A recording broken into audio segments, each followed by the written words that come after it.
We are starting as always with our star, and we find the last 24 hours was a bit calmer. We had an M-class solar flare, still not much in the way of eruptive activity from the sunspot groups or the plasma filaments, although I am watching that filament you see north of the Earth scale. And here at Earth we've got calming solar wind conditions as well as geomagnetic conditions. In 94 angstroms, focused on X-ray emission, you can see the crackling at the sunspots, but not the high energy flare production like the X-class burst we saw the day before. And then, in 304 angstroms, you can see the plasma motions, see that there is no eruptive behavior, just a prominence dancing at the North Pole. You having fun up there, buddy?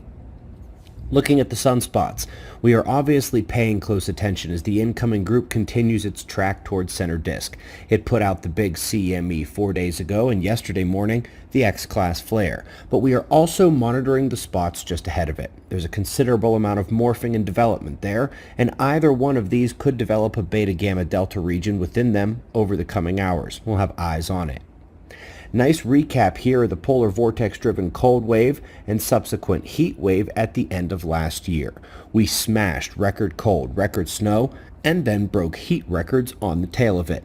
This continues the weather extremes and extreme shifts between them that we have reported, which we've been expecting based on the magnetic field impact to the jet activity in polar vortex. Really nice graphic here from the Earth Observatory detailing the event. Now we jump back in time, both in public